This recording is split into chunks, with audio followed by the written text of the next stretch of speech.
드디어 고양이들의 중성화 수술 예약을 잡았습니다. 3마리는 모두 생후 4.5개월이 지났고 2월 19일 목요일 오전에 동시에 수술할 예정입니다.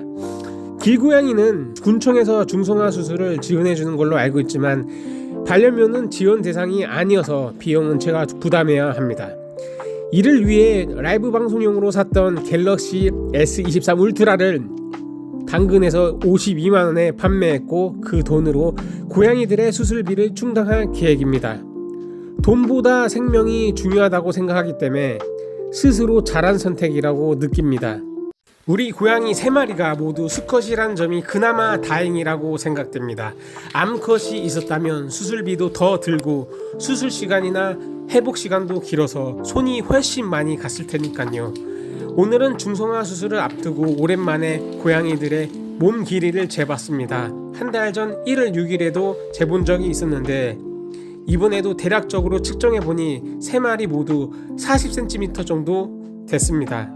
완전히 정확하게 재지는 못했지만 한 달 전보다 3에서 4cm 정도 성장한 것 같습니다. 오늘은 고양이 중성화 수술을 앞두고 아이들 몸무게가 궁금해서 직접 재봤습니다. 알아보니 보통 중성화 수술은 체중이 약 2kg 전후면 가능하다고 하더라고요.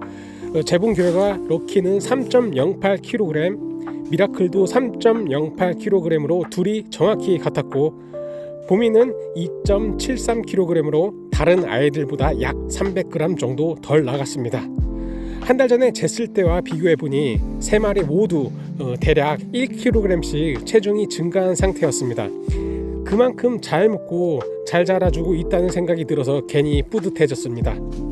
고양이들의 중성화 수술을 앞두고 솔직히 약간의 죄책감이 듭니다. 세상에 존재하는 모든 것에는 이유가 있고 조물주는 필요 없이 어떤 존재도 만들지 않았다고 생각하기 때문입니다. 중성화 수술이 자연의 흐름을 거스르는 것처럼 느껴지기도 하지만 상담을 통해 알게 된 사실은 발전기 동안 고양이들이 겪는 강한 행동적 욕구가 오히려 엄청난 스트레스가 된다는 것입니다.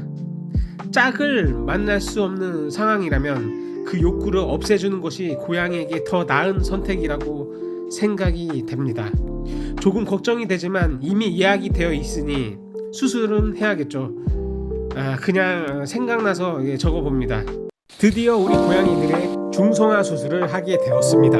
우리 고양이들은 생후 한 달 동안 야생에서 살아남기 위해 서로 의지하며 지내왔고 항상 함께 자는 운명을 공유하는 피를 나눈 형제들입니다. 저는 혹시 고양이들을 따로따로 수술했을 때 병원 냄새 때문에 서로를 못 알아보고 공격할 수 있다는 걱정 때문에 고양이들에게 가장 안전한 방법이라 생각하여 한꺼번에 수술을 결정했습니다.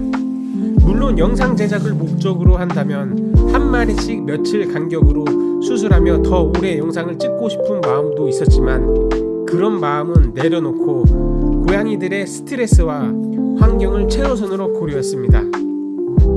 오늘은 드디어 고양이 3마리의 중성화 수술 날입니다. 어젯밤부터 사료 급여를 중단했고 수술 3시간 전에는 물그릇도 치웠습니다. 수의사님이나 간호사님이 다치지 않도록 발톱도 모두 정리해 두었습니다. 병원은 집에서 굉장히 가까워서 그나마 다행입니다. 고양이들은 각각 따로 케이지를 준비했습니다.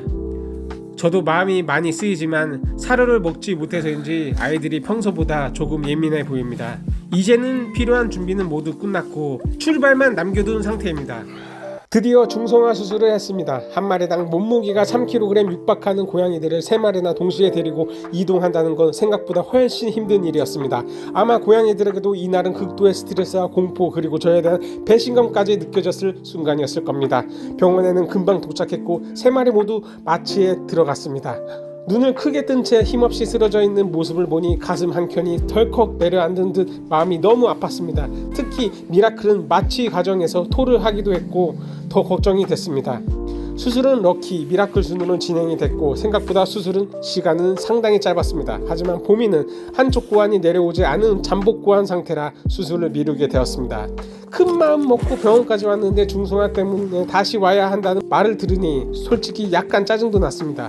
한쪽 앞발이 없이 늘 마음이 쓰이던 아이인데 한쪽 고환까지 보이지 않는다는 말을 듣는 순간 이 아이가 3마리 중에 제일 건강이 안 좋은 건 아닐까 하는 생각이 들었습니다. 집에 도착한 뒤에는 각자 다른 방에 내려놓고 마취가 완전히 풀릴 때까지 기다렸습니다. 하지만 고양이들은 혼자가 되었다고 느꼈는지 울고 불고 난리가 났고 그 모습을 보던 저는 그대로 멘붕이 와버렸습니다.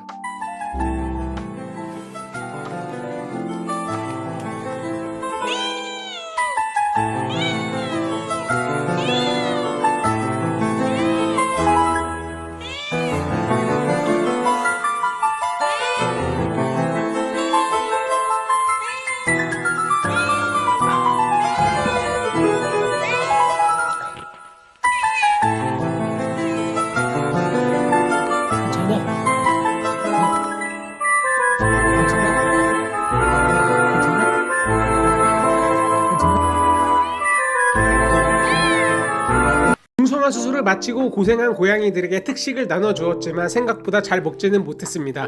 몇 입 먹다가 말고 다시 조금 먹다가 멈추는 모습이 반복됐습니다. 아직 몸이 덜 회복돼서 그런지 입맛이 완전히 돌아오지 않은 것 같았습니다. 수술 후 약 5시간이 지난 뒤에는 수술을 마친 고양이들만 먼저 합방시켰고 약 30시간이 지나서야 3마리 모두를 같은 방에 두었습니다. 다행히 큰 마찰 없이 서로를 받아들이는 모습이었습니다. 중성화 수술을 할 때 병원에 재방문하지 않도록 원샷 원킬로 진행해달라고 요청했고 봉합은 녹는 실로 자연스럽게 없어지게 해두었습니다. 그런데 하루가 지나 보니 2마리 모두 봉합실이 풀려 있었습니다. 아마 직접 물어뜯은 것 같았습니다. 그럼에도 불구하고 상처 부위는 매우 미세했고 추가 치료가 필요해 보이지 않을 정도로 상태가 깔끔했습니다. 병원에서 수술을 정말 정교하게 잘해준 것 같아 그 점은 안심이 되었습니다. 중성화 수술을 한 지 벌써 일주일이 지났습니다. 수컷 고양이들이라 수술 시간도 짧고 회복도 빨랐습니다. 수술 부위도 작았고 마취에서 깬 후부터 고양이들은 점프하고 뛰는 등 정상적인 활동을 보여주며 특별히 다른 고양이들과 다를 바가 없었습니다. 매일 상처 부위를 확인했는데 땅콩 수확을 한 부위라면 원래는 밋밋해야 하는데 아직도 볼록하게 부어있는 모습이 보여 아직 조금 남았구나 하는 생각이 들었습니다. 그래도 크게 문제될 정도는 아니어서 잘 회복되고 있을 거라 믿습니다. 수컷 고양이의 중성화 수술 비용은 한 마리당 15만원이었고 병원마다 차이가 있어 20만원을 받는 곳도 있었습니다. 15만원은 비교적 저렴한 편이라고 합니다. 다만 비용이 워낙 저렴해서 단체 할인은 적용되지 않는다고 하네요. 잠복 고환이 있는 봄 고양이는 복부 절개 수술이 필요할 가능성이 커 비용과 회복 시간은 좀 더 지켜봐야 할 것 같습니다. 이상 중성화 수술 이야기였습니다.